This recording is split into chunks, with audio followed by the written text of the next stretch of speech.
Come on in, everybody. It's really good to see you this morning.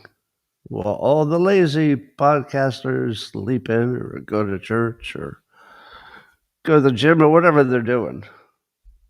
But they're not doing this. And aren't you glad I'm here? Yeah. So before we get going, let me tell you, what's the best thing in the world? Getting up at 4 a.m. I love getting up early. Sitting there with a big cup of coffee, steaming cup of coffee, and then starting to look at the news of the day. I love that. But recently, I realized that it's even better when you've got a flannel blanket on your lap and a cat is purring and loving its time sitting on your lap while you're working. And, well, working, it's not really even work, but when you've got that delicious cup of coffee. But then today, I discovered something better than a cup of coffee at 4 a.m. with a cat on your lap on a flannel blanket. Two cats. I had two cats fighting for position on my lap. Well, it became sort of a catastrophe because one of those cats got dangerously close to the large cup of coffee.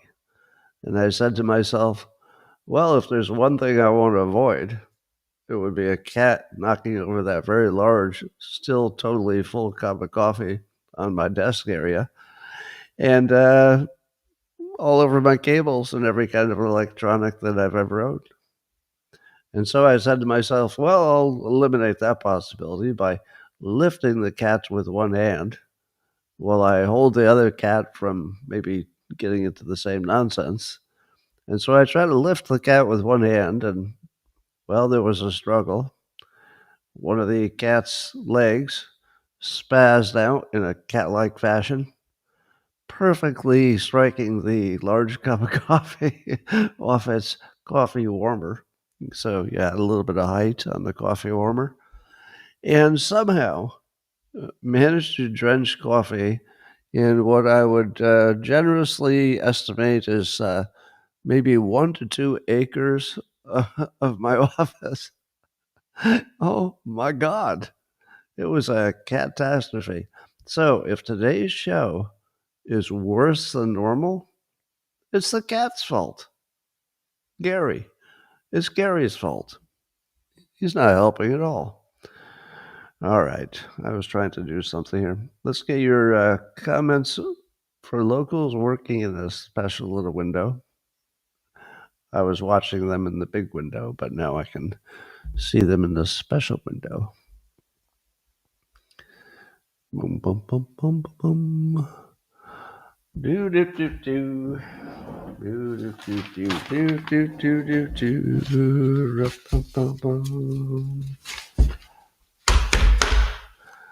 Good morning, everybody, and welcome to the highlight of human civilization. It's called Coffee with Scott Adams, and you've never had a better time in your whole stinking life.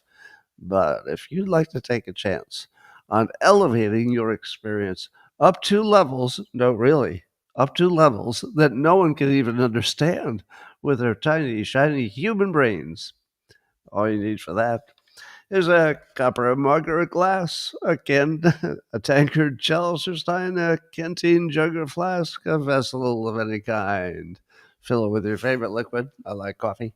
And join me now for the unparalleled pleasure of the dopamine at the end of the day, the thing that makes everything better. It's called the simultaneous sip, and it happens now.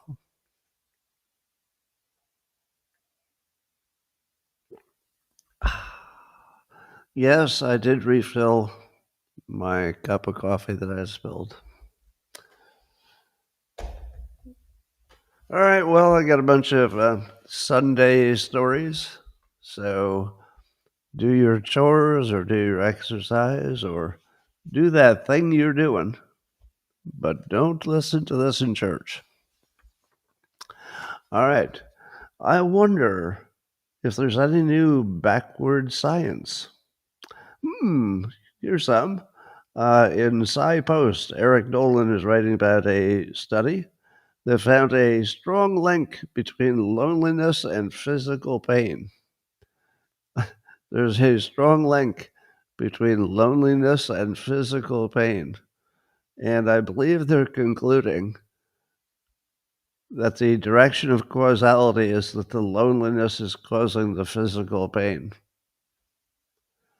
Now, I'm no science professor, but do people who are in a lot of pain and people who are unhealthy, it goes on to include people who are just unhealthy, do they spend as much time around other people socializing?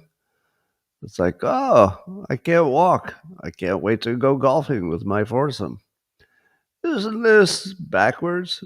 That if you're in physical pain, the odds of you having as satisfying a personal life go way down? Backwards science. Backward science. Well, I wonder if there's any science that they didn't have to do it all because they could have just asked me. Oh, here we go. Eric Dolan, who's also writing in SciPost, that overconfidence in your ability to detect BS is linked to cognitive blind spots and narcissistic traits. So it's more evidence of the so-called Dunning-Kruger effect, that the people who know the least are often under the impression that they're the ones who know the most. And if you spent 5 minutes on the internet, you may have also noticed and could have also handled this research on your own that overconfidence in detecting BS is a big problem, and it is linked to cognitive blind spots. All right. Um, I like to refer to this this Dunning-Kruger thing as the dog effect. The dog effect. Did you ever wonder what your dog thinks when you go through life with your dog? Do you feel that your dog is looking at you and saying, "My God, did you just do some math in your head? That was impressive. I can't do that. Holy cow! Do you have more than one language? No, no way. And you can understand everybody's words. Wow, wow. Do you think your dog is impressed with your intelligence?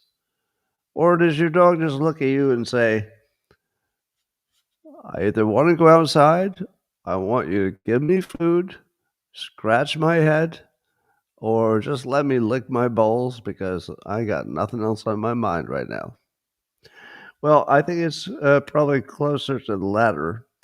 But the dog has no idea that you're much smarter than the dog. And here I'm making an assumption that I think will apply to almost all of you. You're almost all smarter than a dog. No, you are, really. I know some of you have low self esteem, but I'm here to assure you, you are smarter than a dog. Not a dolphin necessarily. I wouldn't go full dolphin, but you're smarter than a dog for sure. I mean, probably not a husky, not every one of you. I mean, statistically speaking, if you just, looked at it that way, probably there's at least one person here who's not as smart as a husky. They're pretty smart. Yeah. And I would guess at least a handful. Maybe you're a sub dolphin. Not that I'm judging. I'm not judging at all. But what I was saying is that the dog doesn't know that you're smarter than it. And that's one of the fun things about Dunning-Kruger, is that people who are not that smart think the problem is on your end, if you happen to be smarter than a husky and a dolphin. Have you noticed, this is my new pet mission, I guess. It's bothering the hell out of me that I keep reading stories about people criticizing RFK Jr. for being nutty and dangerous. but they don't really give examples. And when they do, it seems to me that maybe they're leaving out some context. Like maybe there's an argument on his side as well that we haven't heard. So the latest is Joe Kennedy the third. So another, continuing. Yeah, it's not the first time. So he's a family member, and he's calling RFK Jr. in a post on X, calling him a threat to the health and well-being of every American. How? What? Do you have an example? That's a pretty big thing to say. He's a threat to the health and well being of every American. And he goes on to say, none of us will be spared the pain he is inflicting. What? The pain? All of us? Really? We're all going to be in pain? What kind of pain is he talking about? Is it the pain of loneliness? What kind of pain? And what hurts more? RFK Jr. or loneliness? I got lots of questions this morning. Anyway, so none of us will be spared the pain he is inflicting. Do you think he's going too far? Do you think that really none of us will escape it? You, you don't think there's maybe like a kid somewhere in, I don't know, Ohio or something, and he's just playing outdoors? Do you think he'll maybe escape the pain from RFK Jr.? Or is he going to be there just like playing with his bicycle, and one day he'll be like, oh God, what's that? Why does my back hurt? His mother will say, no one can escape the pain that is RFK Jr. You're all going to get it. That's your turn. That's your turn, little Bobby. All right. But does that mean that RFK Jr. is right about everything? Well, not necessarily. Let us examine one claim in particular. So RFK Jr. said recently, just yesterday maybe, or that the vaccinated, this would be during COVID, that the vaccinated versus the unvaccinated data is the biggest statistical trick of this pandemic.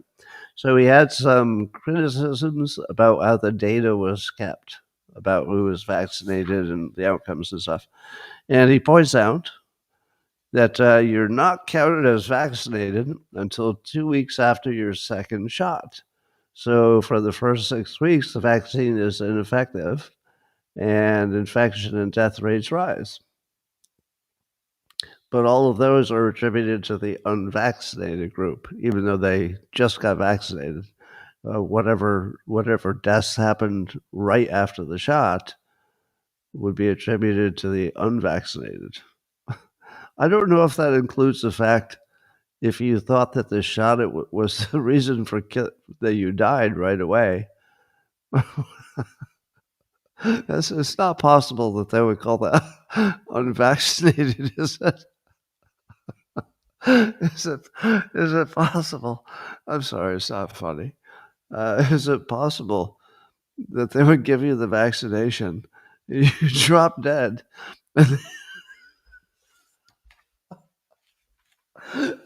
and they would say, you're still within the 2 weeks. That doesn't count. Oh God. No, I don't know. I don't think that's what's happening, but the world is so messed up that there's nothing you can rule out at this point. Whew. Nope. You're still within the window.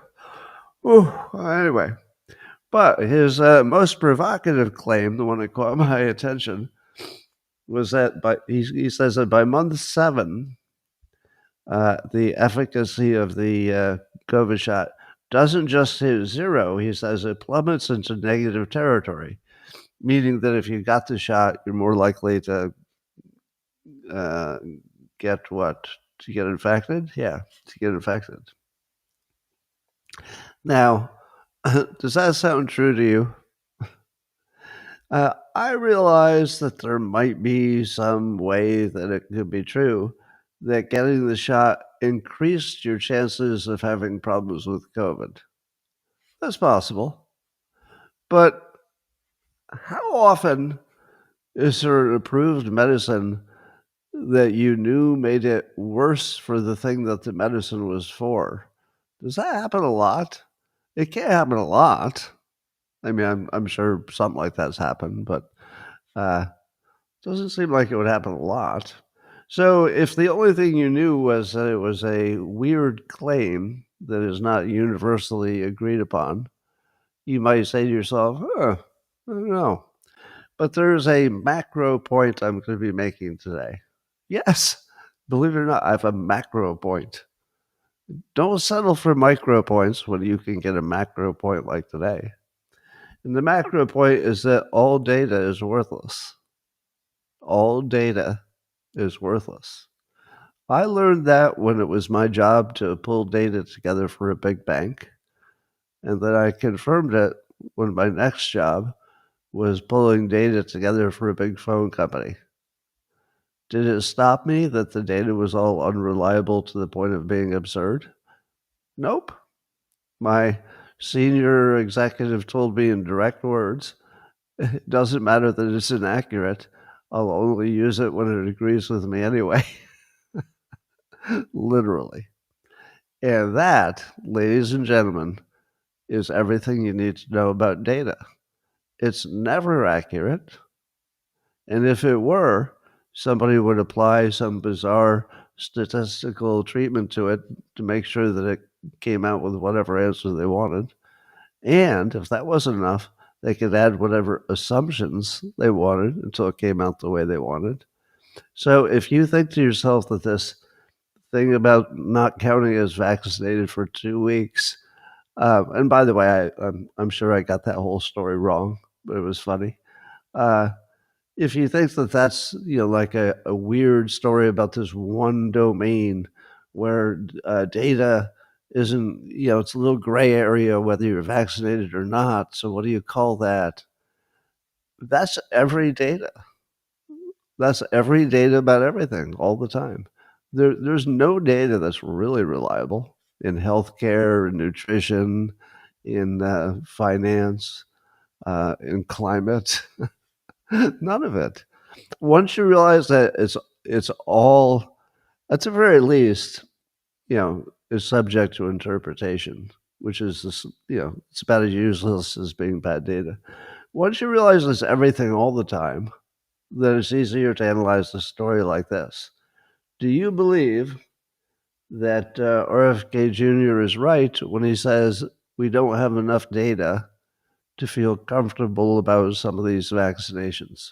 If you didn't know anything else except the one thing I taught you today, which is that all data is bad, it's just always bad.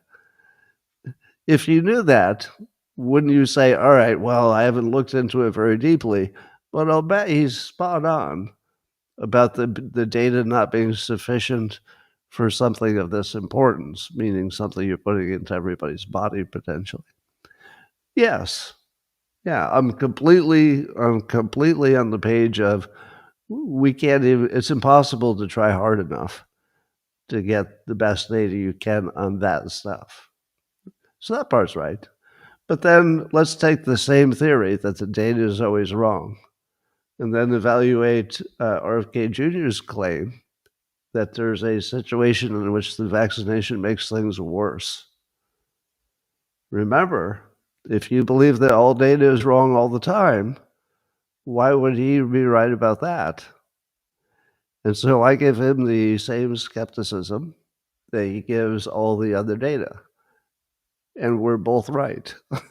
he's he's right that probably all the data he has is sketchy and insufficient for the importance. And I would say that every time he believes some data, this seems to lean in a direction that obviously has some bias against vaccinations. He would say maybe he doesn't, but I think we would all say he probably does. Everybody likes to be right.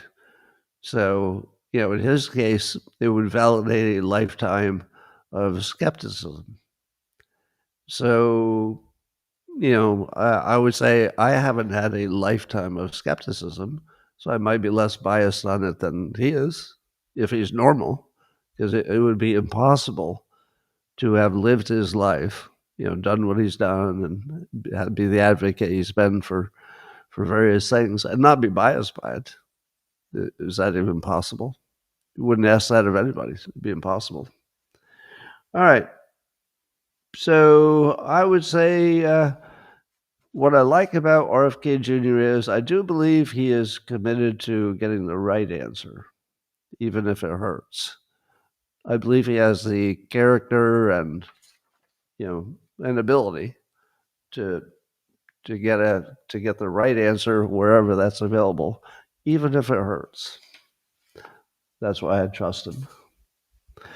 All right. Here is an interesting little thing, a couple of articles on TechCrunch. Maxwell Zeff is writing about, I guess, ChatGPT is doing some reorganizing with their team that works on AI personality. Now, I guess there was some change in the personality of ChatGPT recently that people didn't like, so they had to go back, I think, from version 5 to 4 or something like that. But it makes you realize that if all the AIs are sort of generic and similar, which seems like that's what's going to happen in no time, if it's all generic and similar, maybe the perceived personality of the AI will be the decision. Maybe that'll be why somebody uses one versus the other, because it feels like it has a personality. And I think that's right. I think in a way that's like the user interface. Well, not in a way. That is the user interface for AI, is a personality. And so this tweaked all of my creative impulses to wonder, all right, if I were creating an AI personality, what would I be sure to include it? And here's the thing that just jumps to the top of my mind. AI drives me crazy when it says anything that's off mission. Do you have that problem? I don't want a personality. I don't want it to say, if you need anything else, let me know. I don't want to hear that. So there's a lot of things that you tolerate with human beings because they're human beings, right? We have a natural extra tolerance for a human being. But I don't want to hear my freaking machine making chit chat. Every extra word is painful. Like, oh, why'd you do that? Like, why do you have it try to make conversation with me? I'm not into conversation with a machine at all. Now, if it's trying to be a chatbot or something, and it's trying to be your friend, yeah, then of course. But if you're just trying to get some information about a topic, no, we're not friends. So, but then how much personality can you put in it if all it does is answer the questions? Because it'd be really annoying if it tried to be jokey. I think Grok tried too hard to be jokey at one point. My cat is visiting. Stay away from the coffee. So it might be a disaster brewing here. All right. So I just find the whole conversation about giving AI a personality really important. And let me say that it might be more important than you have any idea. Don't we always talk about how there's, some dictator or cult leader who, through the force of their personality, basically brainwash people? And that's if they brainwash them for bad intent, and everybody agrees that they're a cult leader or whatever. But don't you think there are also people who just have a kind of personality who are super influential, um, who are just ordinary people whose personalities are incredible. What would happen if your AI went from kind of bland and frankly a little bit annoying to really, really fun to listen to? Like, and how would you do that? Because the AI would have to be able to read the room to have a personality. It would have to be able to read the room. How's it going to do that? And when I say read the room, it should know that it shouldn't talk to me if I'm doing something. It shouldn't interrupt me. But maybe there'd be some situation in which could chime in. So AI personalities is going to be a big, big deal, I think. Here is an interesting thing, also TechCrunch, Maxwell Zeff again. So OpenAI is also going to make an AI version of LinkedIn. Do you follow the tech world enough to know why that's extra interesting? So LinkedIn is where people allegedly find connections for business and get hired and stuff.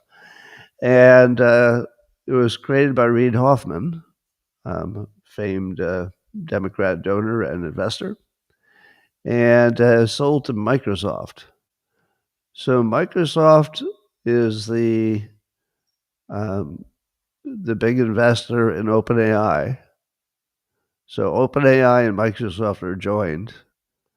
But at the same time that Microsoft owns LinkedIn, OpenAI is building a LinkedIn killer. And so we don't know enough about that situation. It might be completely friendly. It might be, maybe Microsoft said, yeah, if you can do it, because somebody's going to do it if you don't. So you might as well eat your own lunch before somebody else eats it, kind of thing. There's a different saying for that, but the thing.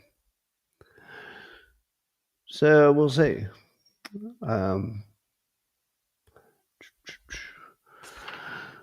That must be awkward at the meetings. So, how's your project going to destroy a major part of our enterprise? It's pretty good. Pretty good. Now, I also wonder, will OpenAI use AI to make a version of Microsoft Office? Because isn't that what Elon Musk is trying to do? I believe he recruited a team, or he's in the process of it, recruited a team to create an AI interfaced, essentially a Microsoft Office, something that would do everything it does. And that does seem doable. Now, maybe that would be for phones only. I don't know, maybe mobile devices. But Microsoft, it's probably a good thing that it owns the big AI company because all their products are vulnerable, except for cloud stuff, I guess.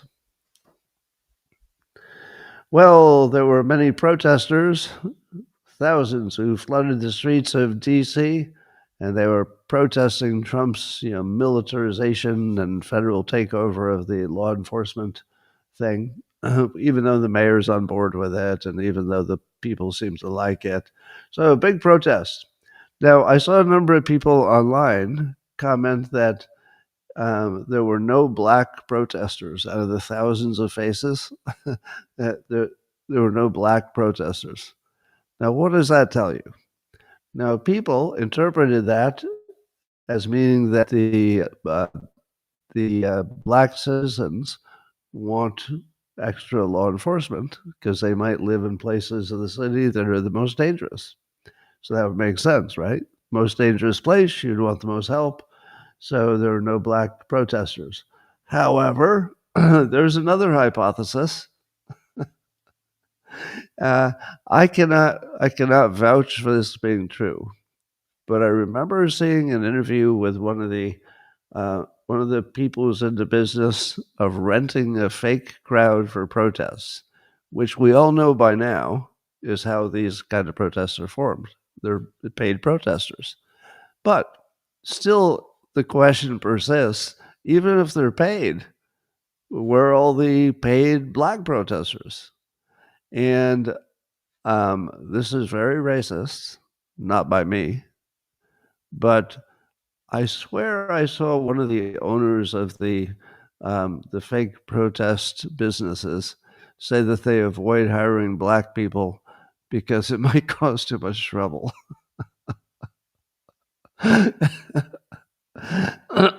Now, I cannot vouch for that being true. It's literally just something I saw in some coverage not too long ago.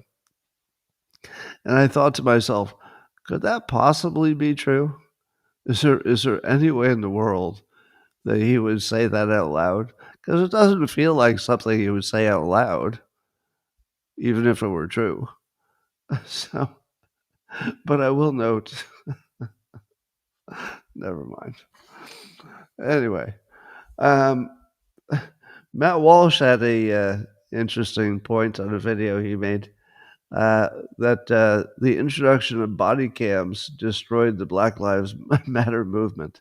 Now that might be a little bit hyperbole, but he makes a good point. Have you noticed that the police brutality claims, especially the ones that are, have a racial element to them, seem to have gone away when body cams came in? And then you have to ask yourself, is that because the officers knew they were wearing body cams? That would be enough to stop somebody from bad behavior. Or was there always a very low level of the, say, racially biased shootings? And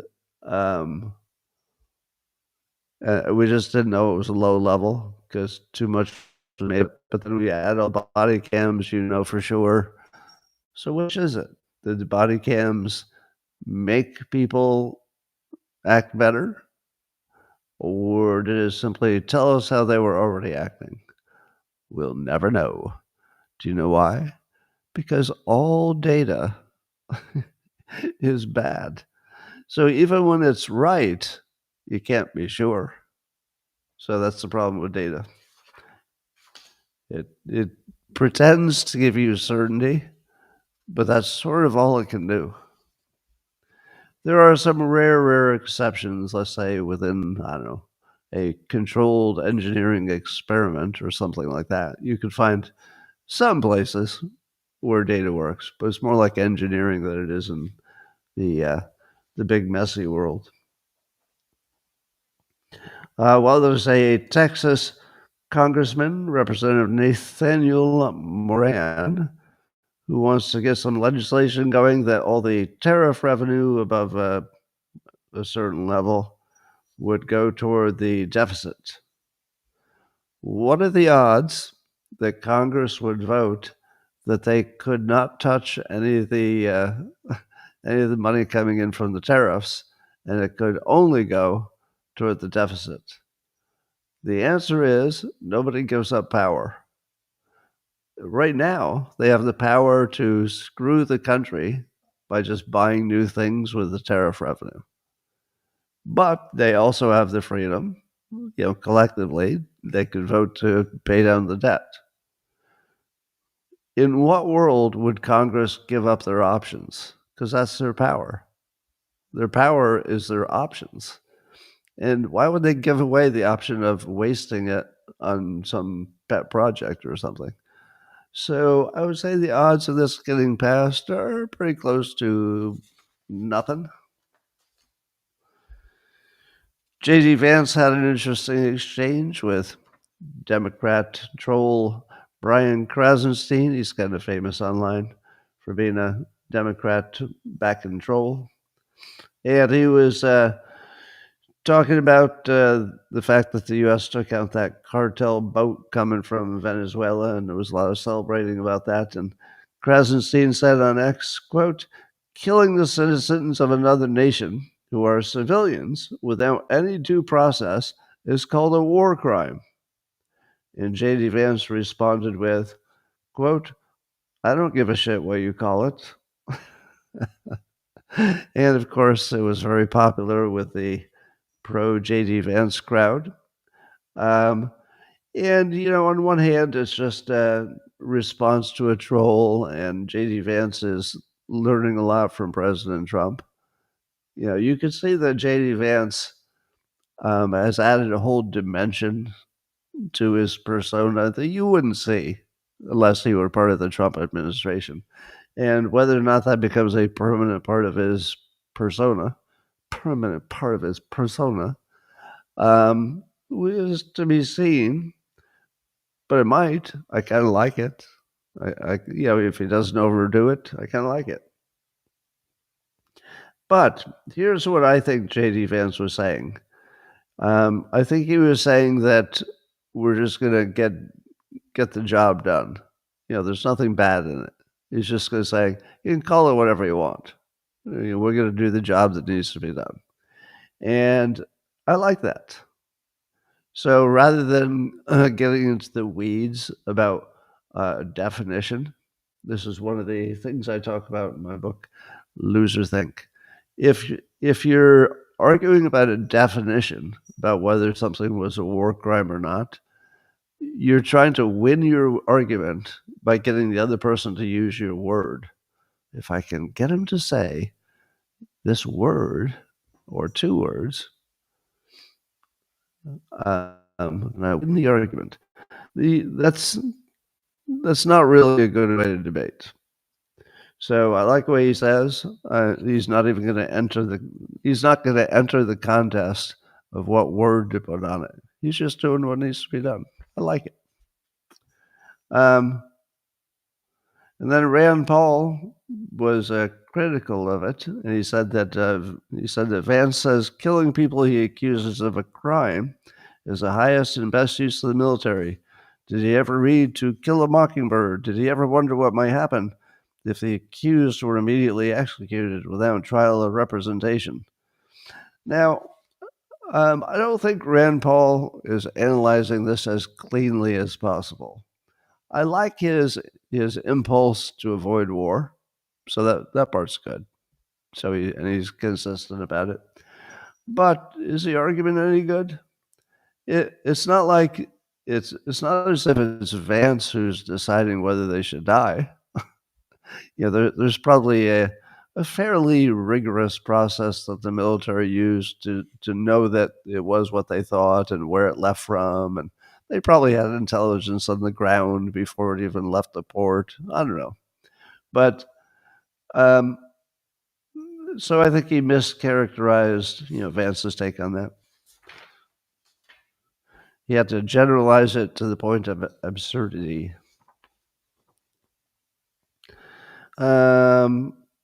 Jay Bhattacharya was talking to Newsmax recently, and he says that the COVID-19 data that the Biden administration left him is corrupt. Do you see my meta point? So yet again, after RFK Jr. came under fire on Thursday, apparently now we know that our data is crap. Anyway, so there's more detail on that story, but the point is, all our data is bad. It will always be bad for everything: finance, jobs, nutrition, healthcare, you name it. All right. So, meanwhile, over in Ukraine, Russia did its biggest attack yet on Kiev, and they were hitting a government building, and they launched more than 800 attack drones in one day. 800 attack drones. Now, you remember my prediction that the front line, at least, would become an all-robot war. Drones. So it looks like that will extend maybe into the capital. But it would also explain why Russia is in no hurry, because they probably want to become the best and biggest, drone fighting country. And as long as they can have this sort of practice war that they can just go out and do every day, Hey, let's try this drone. How'd that work? Try this drone. It seems like the Russian military would be getting stronger and stronger because the only thing that's going to matter, besides maybe intercontinental missiles and some other nukes, but in terms of conventional warfare, the only thing that will matter is their drone warfare. So if Russia is getting better at drone warfare every day, they're probably not in any hurry because they're not running out of people, and it doesn't seem to be making them too much less popular in Russia in any way that matters to them. So I see absolutely no reason that Russia would ever want to make peace. And Zelensky also seems to be unwilling to make peace, maybe because he knows it's a waste of time. But if both sides are not really super trying to make peace, how much am I supposed to care about it? Now, I'm full of empathy for everybody who deserves it, but that's sort of everybody all the time. Pretty much everybody has problems. My, I just have this problem with special problems. That somebody's problem is, worse than yours. Is it? All right. Um, I guess the Trump administration is going after a North Carolina city. Oh, a county in North Carolina that was trying to approve racism reparations. So I guess the civil rights area of the government's going to go after him. Ow, ow, oh, God. Cat going after my feet. Oh, stop it. Oh. uh, it wouldn't be a good time to beat my cat on camera, so I'll just turn sideways and see if I can bleed onto the floor. Stop it. Anyway, so reparations. So there again, I asked myself, how much am I supposed to care about reparations? I mean, I have a normal amount of empathy. I think that systemic racism is real, but so are my problems. My problems are real. Are yours? Are your problems real? Of course they are. So, but who has preferred problems? Like, why does somebody else's problem is preferred because of some historical argument about people that are not me? I get that you can stitch it all together and make the argument, but lots of people have problems. Just the fact that yours is demonstrably true, that doesn't mean you get paid. Those are not connected concepts. It could be just bad luck and tragic, just like everybody else's life, but in different ways. Anyway, speaking of racial bluntness, I've been telling you that there seems to be some kind of willingness on both the white and the black side and every other side, I suppose, to be more blunt about race. So Mike Cernovich posting, I think it was today, if we're going to have racial conversations, which the left insists on, then by all means we should be telling the truth about interracial crime. It ain't whites attacking blacks. People can at me, don't care. People are dying. So that would be perfect example. I'm not asking you to agree with anybody's particular opinion. I'm just saying there's clearly a willingness to talk about things that would have gotten you canceled even for bringing them up. I'm pretty sure that the bluntness, let's call it honesty, is good for everybody. I don't think there's a loser in that. I think everybody's better off. It just hurts a little bit, like going to the dentist. But I don't think anybody means anything, negative. It's all meant that if you know what a problem is and you're honest about it, you're more likely to find a solution. I think that's all it is. If you'd like my take on it, since I'm on testosterone blockers for the cancer, um, I'll give you the low T take, and you can compare it to anything I might have said in the past. All right, here's the low T take. I would recommend that whenever you're in a situation that makes you feel uncomfortable for your safety or your success, that you should at least consider relocating to a place where there's less of that risk. Did that sound like I used to sound, or have I lost my edge? God, I hope I haven't lost my edge. All right. So I've talked a number of times about an AI company called Anthropic, one of the big ones. And finding out today, the Washington Examiner's writing, Samantha Jo Roth, that their backers, Anthropic backers, have given lots of money to Democrats. And a lot of it happened before the federal government created an AI vendor list approval. In other words, allowed them to be selling their stuff to the federal government. So I guess the allegation is that maybe the donations to the Democrats gave them some inside path or something. That doesn't look like it's proven. Um, so I guess the Trump administration is looking at them kind of carefully.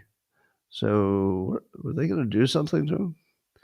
So the development raises questions about political influence. So I guess they're just being looked at to see if they have any, illegitimate things going on. I don't know. I feel like there's ow. Sorry, cat's just biting me like crazy. Which cat is this? Hold on a second. Which one are you? Oh God. There's two of them. I can't tell. All right. So Conor McGregor, as you know, is trying to become president of Ireland, but I guess he's got a problem. They have this system that I don't understand that only certain people can nominate him, so it's not the public. So he can't become president unless he's nominated, and that would require some other politicians who are elected. Damn it. You have to take a walk. Take a walk. All right. So I was looking at his rhetoric to see if he's got the persuasion game, and so far I'd say he does not. So let me give you an example of some of the things he says, which are true and they're well stated, but they don't have the extra layer of the persuasion yet. I'll give you some ideas what that would look like if he did. So he says, for example, in these times, this government has cost us our peace of mind, our security, our hope for the future, and the general well being of Irish citizens nationwide has decreased dramatically. Then he talks about incompetent failure of future generations and a little bit about being a master of martial arts, etc. So, do you see what's missing? Those of you who have been with me long enough, you know all my persuasion tips. Compare to Donald Trump, the best in the game, and compare this rhetoric. I will give you the answer. Some of you already have it. It's not visual, and it doesn't appeal to fear. Those two things are really important, especially if you repeat them. So compare Build the Wall, and they're sending rapists and killers over. Like those things are really visual. As soon as you hear them, that would be Trump. As soon as you hear them, your hair catches on fire, and you can't even talk to anybody else because it's just so provocative. And it's the visual and the fact that it goes to fear. And then the other thing that Trump does is he connects with the ordinary person. Mamdani did a great job with the affordability thing. just making a connection. Oh, you finally understand like the main thing. The main thing, affordability. Okay. So I don't even know what your plan is, but you're the only one who understands the main thing. Like I'll start there. Maybe you do have an idea. I don't even know what would work, but at least I know that you understand the main thing. So when Conor McGregor talks about the government costing us our peace of mind, that's just sort of generic. Our hope for the future, generic. The general well-being of the Irish citizens, generic. Um, so too generic. It's well stated. So I mean, he's good as a public speaker, but he needs to find that next layer, the layer where you see it when he's talking. Is he capable of doing that? Oh yeah, oh yeah. He is completely capable of absorbing and conquering that level of persuasion. I'd be surprised if he doesn't. Well, can you believe this? Uh, South Korean researchers have come up with this high powered, hydrogen powered plasma torch that melts plastic so efficiently and quickly that they can just turn that plastic into more materials to make more plastic. So it would be the most efficient, most incredible way you could ever recycle plastic. So our plastic problems could be solved. You don't even have to separate the plastic from the PET plastic and the other. You just put it all in the bin and burn it up. So here's what I'm wondering. Have you noticed that there's a lot of these claims, not just in this domain, but all kinds of domains? A lot of claims that come out of South Korea. Now, I get that South Korea has a very robust, tech atmosphere. Um, but I'm starting to think that South Korea is better at publicity than they are at science. But they're good at both. Don't get me wrong. As far as I can tell, they're very good at science. But are they also even better, possibly, at publicizing stuff? Because I feel like I see a lot of South Korea stuff that I don't think I'll ever see in the market. Yeah, does anybody else have that impression? Maybe it's all, 100% genuine. Maybe. But it looks like they're just really good at promoting. But also at least a little bit good at the science itself. But a little bit of overclaiming, I don't know, maybe. So speaking of South Korea, Hyundai, the Hyundai story is getting, it got funnier. So Hyundai built a factory in Georgia because one of the things that we like our foreign companies to do is make the jobs in our country instead of making jobs for people in South Korea. So, so you already heard that there were 450 foreign workers in the factory, and they all got taken out by ICE or border, I guess ICE, and 450 of them is basically the whole factory, I think. So today, but what I assumed was that it was probably Hispanic workers who would come across our southern border. It's funnier than that. 300 of them were actually South Korean nationals. So they moved the factory over here, and then they moved their workers over here. And they got away with it until now. How in the world did nobody narc them out for for for completely violating the spirit of the agreement? That's pretty funny. So when you see the South Korean companies do some sketchy things, and you hear some sketchy things in their government, which you hear often, it does make me wonder about all those scientific breakthroughs that get announced. Is it possible that they're corrupt as hell in every way except for science? Maybe. Maybe. Well, I would hate to go more than a day without telling you there's a breakthrough in batteries. So this is funny. There's one breakthrough cancels out the other breakthrough.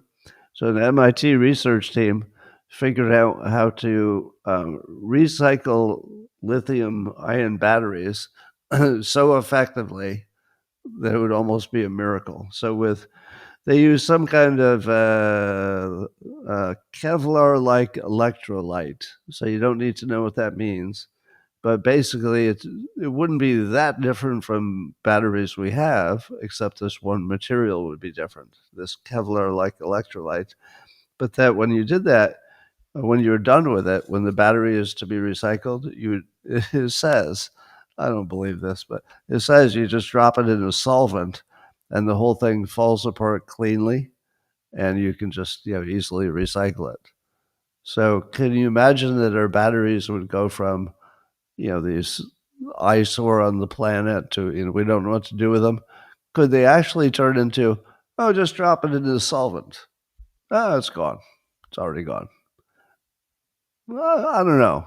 That feels a little bit optimistic, not only because the entire manufacturing process would have to change to this Kevlar-like electrolyte. I don't know how easy that is.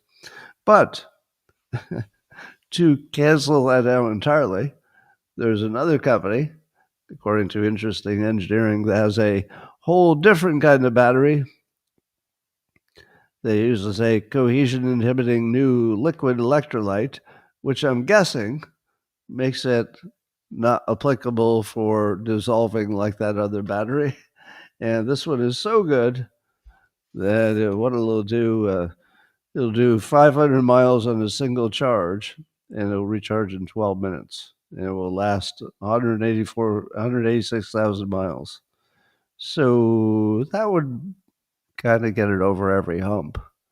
But could you drop it in a solvent and dissolve it? Maybe not. So my only point about the battery stuff always is not that any one of them will be the one that's going to come to the market, because most of them will not, but that there is really major improvements in that market that are guaranteed to happen just because there's so much happening. We just don't know which ones will rise to the top. So big thing is coming in batteries, just so you know.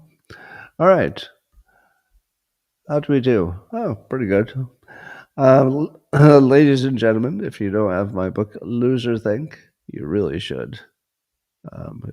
It's edition 2, and you will enjoy seeing all the bad arguments that you've seen online picked apart and learning how not to make bad arguments yourself, because it will make you look foolish if you make bad arguments in public.